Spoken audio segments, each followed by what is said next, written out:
ఉదయాన్నే లేచి పేపర్ చూస్తే ఆడపిల్లల మీద యాసిడ్ దాడులు, గవర్నమెంట్ ఉద్యోగుల మీద ఏసీబీ దాడులు, టీవీ ఆన్ చేస్తే అనవసరమైన విషయాల మీద గంటల కొద్దీ చర్చలు. సర్లే మన పని మనం చేసుకుందామని ఆఫీస్కి వెళ్తే అక్కడ ఎవడి పని వాడు చూసుకోకుండా పక్కోడి పని ఎలా చెడగొట్టాలని కుట్రలు కుతంత్రాలు. పూర్వం ఎవరైనా ఇల్లు కట్టుకుంటుంటే నలుగురు 4 రాళ్ళేసి సహాయం చేసేవారట. ఇప్పుడు ఎవడైనా ఇల్లు కట్టుకుంటుంటే నలుగురు 4 పిటిషన్లు వేసి ఆపేయడానికి చూస్తున్నారు. ఇలా ఎక్కడ చూసినా నెగిటివిటీ నెగిటివిటీ నెగిటివిటీ. ఒకరోజు నాకు డౌట్ వచ్చింది. ఇలాంటి రోజుల్లో ఎలాంటి కల్మషం లేకుండా ఓల్డ్ మోడల్ బ్రెయిన్ వాడుకుంటూ దేవుణ్ణి నమ్ముకుంటూ ఉండే ఒక స్వచ్ఛమైన మనిషి బ్రతికి బట్ట కట్టగలడా అని. ఆ అనుమానం నుంచి వచ్చిన ఆలోచనే ఈ నమో వెంకటేశ.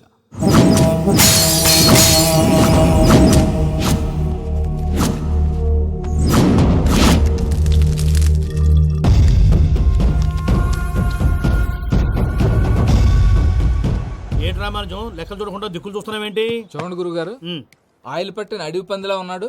కోస్తే కర్నూలు మొత్తం సరిపోతాడు. వీడికి ఆ బంగారు బొమ్మ లాంటి పిల్లతో పెళ్ళంట. ఏం కాంబినేషన్ అండి ఇది? కాంబినేషన్స్ మనం ఫిక్స్ చేసుకుంటే సరిపోద్దేంట్రా, ఆ పైవాడు ఫిక్స్ చేయొద్దు. ఏంటి చెప్తారు? అవతల వాళ్ళు పెళ్లికి ఏర్పాట్లు చేసుకుంటుంటే. ఓ అబ్బో, రామాయణంలో రావణాసురుడు కూడా సీతమ్మ వారిని తీసుకెళ్లి ఇంతకంటే బందోబస్తు ఏర్పాట్లు చేశాడు. చివరికి ఏమైంది? రాముడి చేతిలో తుక్కు తుక్కయ్యాడు. ఏవో పురాణాలు చెప్తూ ఉంటారు. సరే, ఈ యాంబియన్స్ కు తగ్గ రిఫరెన్స్ చెప్తాను. ఒక్కడి సినిమా చూసావు కదా? చూశాను. భూమికను పెళ్లి చేసుకోవడానికి ప్రకాష్ రాజు నానా పాపాలు చేశాడు. క్లైమాక్స్ లో ఏమైంది? మహేష్ బాబు చేతిలో బట్టి కరిచాడు. అయితే ఇప్పుడు ఏమంటారు? స్త్రీకి ఇష్టం లేకుండా పురుషుడు పెళ్లి చేసుకోవాలనుకుంటే అది జరగదు. అయితే ఇది జరగదా? అయ్యగారు, పూజమ్మ గారు కనబడట్లేదు అయ్యగారు. జరిగిందా? గురుగారు ఎలా చెప్పగలిగారు? ఫార్ములా రామానుజం. ఒక్క నిమిషం గురుగారు. నాకు తెలిస్తే చంపేస్తాడు. వెతకండి, వెళ్ళి వెతకండి. ఆగండి, ముందు నేను చెప్పేది వినండి. మా గురుగారు మామూలుడు కాదు. కళ్ళ ముందు తిరిగే కల్కి భగవాన్, కాలజ్ఞానం తెలిసిన వీరబ్రహ్మం గారు, 6th సెన్స్ ఉన్న సాయిబాబా. ఇలాంటిదేదో జరుగుతుందని ఆయన ముందే చెప్పారు. పదండి, ఆయన కాళ్ళకి నమస్కారం చేసుకుందాం. రండి బాబు. ఏం చూస్తారు? పోయి వెతకండి. ఏంటి గురుగారు ఇలా కొట్టేశాడు? నిజం చేదుగా ఉంటుంది రామానుజం, అందరూ రిసీవ్ చేసుకోలేరు. వీడి చెప్తేనే ఎలా ఉంటే ఈడి బాబు చెప్తే ఇంకెలా ఉంటుందో.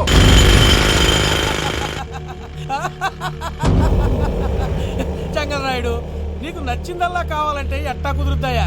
నా క్వారీ నీకు నచ్చింది నిజమే, అందుకని దీన్ని నీకు అమ్మేయాలా? నువ్వు చెప్పేది ఎలా ఉందంటే నాకు నచ్చి నేను అమ్మమంటే నువ్వు అమ్ముతావా? కొన్ని కుదరవు. నీ ధైర్యానికి కారణం గురువారి. వాడు జైల్లో ఉన్నాడు. పులి జైల్లో ఉండొచ్చు, పులి పిల్లలు అంటే ఆయన మనుషులు బయటే ఉన్నావు.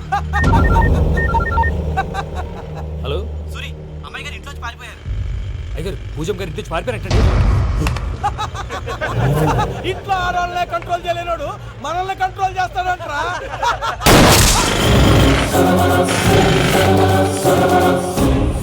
నవ్వుతూ బతకాలరా అంటారు, ఈ నవ్వుతూ చచ్చిపోయాడు.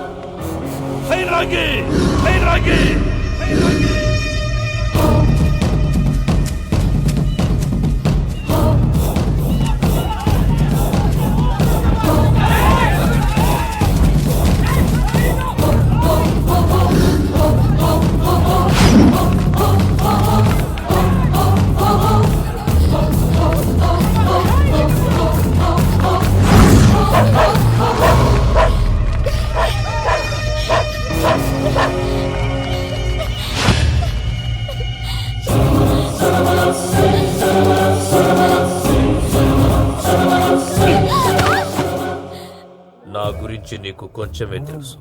పూర్తిగా తెలుసుకోనీకే ట్రై చేయకు. నువ్వెంత ప్రయత్నించినా ఈడ నుంచి తప్పించుకోలేవు. నా కొడుకుతో నీ పెళ్లి జరగాల జరుగుతుంది. దీన్ని నా దేవుడు కూడా ఆపలేడు.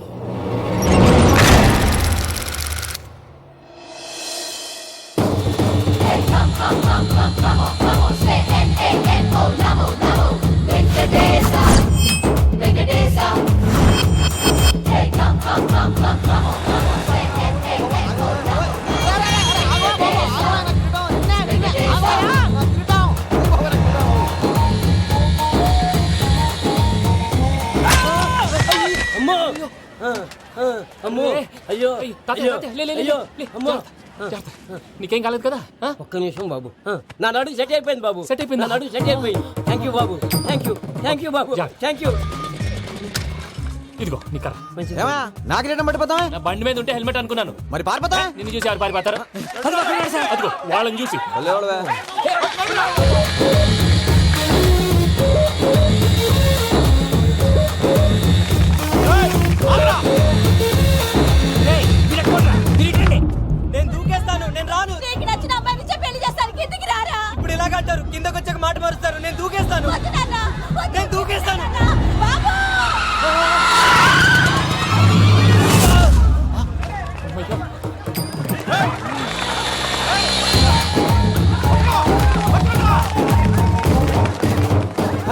ఆగండి రాబాయ్, ఈడేంద్రా మలేషియా అన్న ఏరియాలో దూరిండు.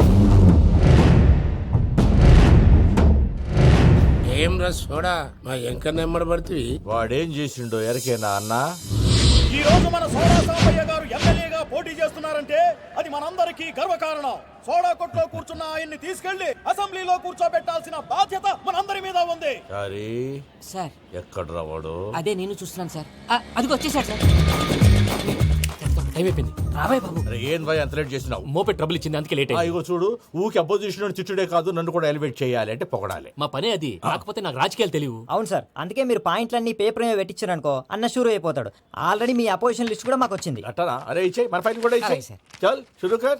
మీరు అలా కూర్చోండి. అన్న మూర్తి గారి దగ్గర పోయి నీ యూరో ప్రోగ్రామ్ తో కనుక్కొని వస్తా. ఇది అయిపోగానే డైరెక్ట్ గా మీటింగ్ వచ్చేసాను. లిస్ట్ ఇవ్వు. యదమ్మతి మరిపో నువ్వు. వస్తాను.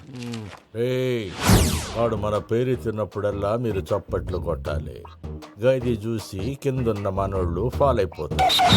అందరికీ నమస్కారం. ప్రోగ్రామ్ స్టార్ట్ చేసే ముందు ప్రార్థన చేయటం నా అలవాటు. ఎందుకంటే సడన్ గా వర్షం రాకూడదు, కరెంట్ పోకూడదు. కరెంట్ వైర్ల మీద పడి ఎవరు రాలిపోకూడదు. రెడీగా ఉండండి రా. నమో వెంకటేశ.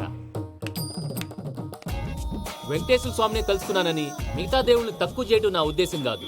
ఎవరు గొప్పతనం వాళ్ళది. ఉదాహరణకి రెడీగా ఉండండి రా. వినాయకుడు. ఆయన ఏం తక్కువ తిన్నాడా? ఆ దేవుళ్ళ మీటింగ్ గురించి ఆపేసి మా మీటింగ్ సంగతి చూడు. సమయాభావం వల్ల అందరి దేవుళ్ళు కవర్ చేయలేకపోతున్నాను. ఇప్పుడు మీ అందరికి ఒక ముఖ్యమైన వ్యక్తిని పరిచయం చేయబోతున్నాను. రెడీగా ఉండండి రా. చిట్టి బాబు.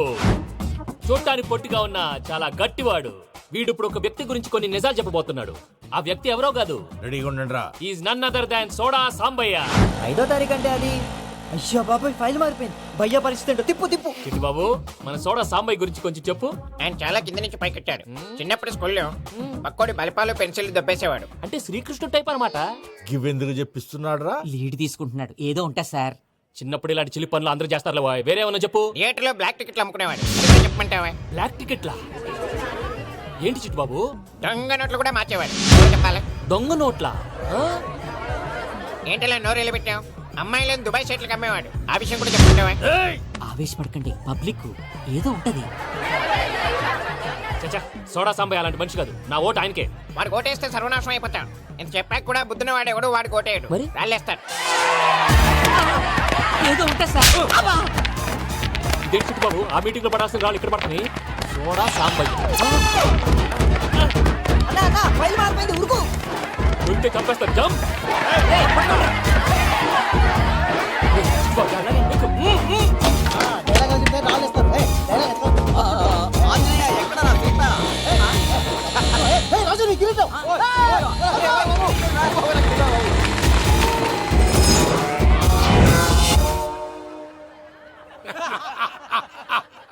టోటల్ గా సోడా గ్యాస్ తీసేసిండు అన్నమాట. అరే ఇజ్జత్ పోయి మేము ఏడుస్తా ఉంటే గట్లా నవ్వుతారేమన్నా? మా ఎంకన్నంటే ఎవడనుకున్నావురా? సాక్షాత్తు ఎంకట రమణమూర్తి. మరిగా సామె మా ఎంకన్నతోని నిజం చెప్పించిండు. అరే ఏమన్నా లాజిక్ మాట్లాడుతున్నావు? మరి అదగాడిని అప్పగించు, లేదంటే గాడిని ఎలా తీసుకెళ్లాలో మాకెరకనే. అయిపోయిండ్రా కథ. ఎంకరం తీసుకోపోతావు? తొలకపోతావే? నా ఎంకరం తోలుకోపోతావు? అరే కాబోయే ఎమ్మెల్యే పోతావు. అరే నువ్వు ఎమ్మెల్యే అయితే నాకేది బే? నడు బే, నడు. నా ఎంకరం తో- అరే వాడిన ఇద్దరు తీసుండక ఇచ్చతా? నీకు ఇచ్చతేంద్రా? బస్సే బాస్, నీ లంగబెత్తి ఎవరు తెలుసు? ఊరుకో పెద్దమ్మా. ఇందులో ఆయన తప్పే ఉంది. బోల్ డబ్బులు పెట్టి మీటింగ్ పెట్టాడు. అది నా వల్ల అప్సెట్ అయింది. అందుకే నా వెంట పడ్డారు. మీరు ఉండండి. అంతే అంతే. నువ్వు వెళ్ళండి వెళ్ళండి. వస్తానన్న అక్క, నేను బీపీ తగ్గించుకోరా. నీ ఆరోగ్యం గురించి చెప్తున్నాను అక్క. మీరు వెళ్ళండి సార్. పెద్దమ్మా, అతను చెప్పింది నిజమే. నువ్వు కొంచెం బీపీ తగ్గించుకోవాలి. గట్లనే తక్కువ చేసుకుంటా. ఏంది భయ నారాయణ, ఊరుకూరుకొని రమ్మంటివి? మన ఎంకన్నకి పెళ్లి గిట్ల ఏమైనా సెటిల్ అయిందా?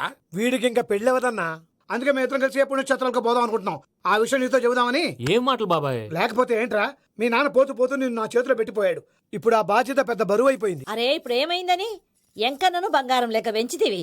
పెంచితే సరిపోతుందా? వీడికి 20 సంవత్సరాల వయసు వచ్చినప్పటి నుంచి సంబంధాలు చూస్తున్నాం. మొదట్లో వర్షాకాలంలో వర్షాలలాగా విపరీతంగా వచ్చాయి.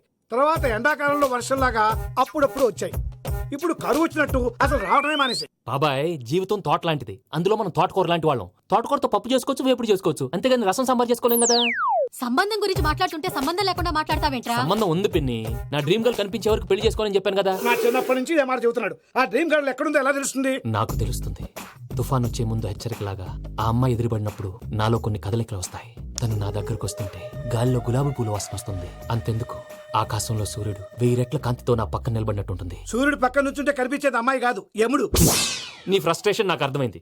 ఒక విధంగా పెళ్లి లేట్ అవడం మన మంచికే. మంచిగా? మరి ఇప్పుడు మన ఇంటికి వచ్చేది కోడిపిల్ల కాదు, ఆడపిల్ల.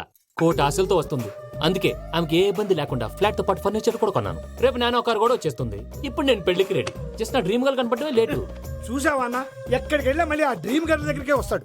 వీడికి జన్మలో పెళ్ళేయట్లేదు. ఇక మన పోదాం పదవే. నేను పరిశ్రమ కుక మన ఎంకన్న జాతకంలో దోషం గిట్లుందేమో జర చూపిద్దాం.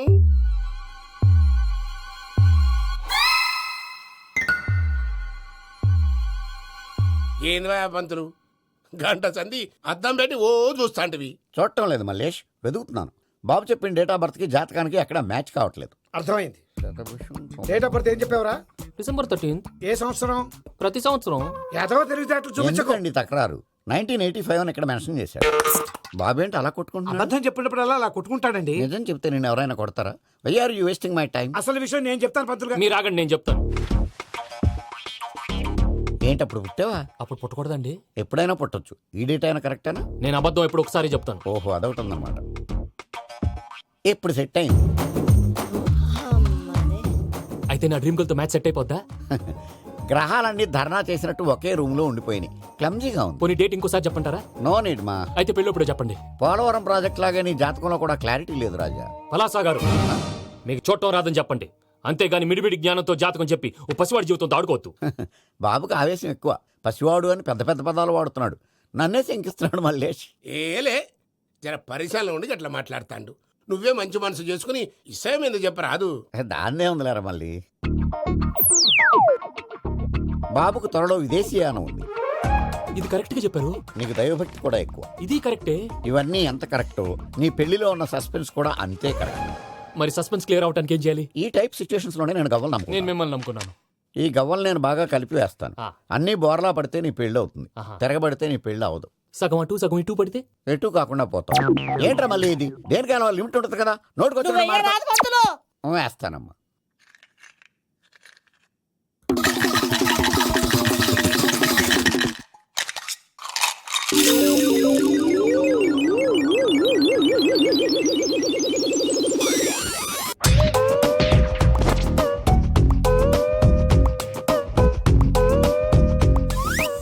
పోదకూడదు బాబు. జాతకం మనం రాయకూడదు, ఉన్నది చదువుకోవాలి. దీని అర్థమైంది పంతులు గారు. మీవాడు కూడా ఈ గవ్వలాగే ఒంటరిగా మిగిలిపోవచ్చు. అలాంటి మాటలు అనొద్దు పంతులు గారు. ఇంకోసారి ట్రై చేయండి. తప్పు బాబు. సృష్టికి విరుద్ధంగా ఏ పని చేయకూడదు. అది కాదు, ఇంతకు మీరు సరిగ్గా కలపలేదు. ఏం పెద్దమ్మా? పిల్లగాడు చెప్తున్నాడు కదా, ఇంకో పాలంటే ఆవేశపడకండమ్మా, అలాగే వేద్దాం. ఏముంది ఇందులో? ఒకసారి కాపాడుతు లేస్తున్నాడు.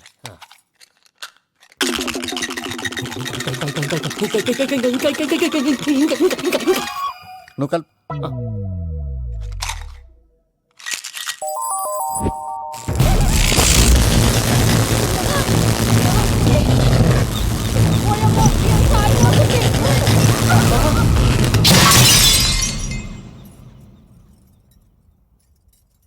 చూసావా, ప్రకృతి విరుద్ధమైన పనులు చేస్తే ఎలాంటి ఫలితాలు వస్తాయో. దానికి దీనికి సంబంధం ఏంటండి? నిజానికి జాతకం వల్ల లైట్లు పేలకూడదు. ఇల్లు పేలిపోవాలా? పంతులు గారు ఇప్పుడు ఏం చేద్దాం? ఒక్క ఫోటో తీసుకుందాం. నువ్వు కూర్చోమ్మా, గవ్వ కాంబినేషన్ కావాలి. ఎందుకండి? గవ్వ నిలబడడం ఎవరైనా చూసావా? పాలపంత వచ్చినప్పుడు వింత అనుకున్నాం. ఇది అంతకంటే పెద్ద వింత. ఫోటో జంక్ చేసే. ఇంక నువ్వు లేవచ్చు రమణ. త్వరలోనే ప్రపంచం అంతమైపోతుందని టీవీ 9లో చెప్తే నమ్మలేదు. ఈ పరిణామాలన్నీ చూస్తుంటే నమ్మాల్సి వస్తుంది వెంకటరమణ. ఈ జాతకుడికి పెళ్ళంటూ జరిగితే ఒక నెలలో జరిగిపోవాలి, లేకపోతే జీవితంలో పెళ్లి యోగం లేదు. ఇంకోటి ఉందమ్మా, త్వరలో నీకు రాహుగ్రహ ప్రభావితుడైన ఒక కేతువుగాడు పరిచయం అవుతాడు. దాంతో నీ జీవితంలో పెనుమార్పు సంభవిస్తుంది. ఇదంతా ట్రీట్మెంట్.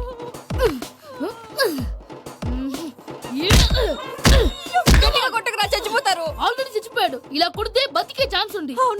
Pumping treatment. అయితే కొట్టు.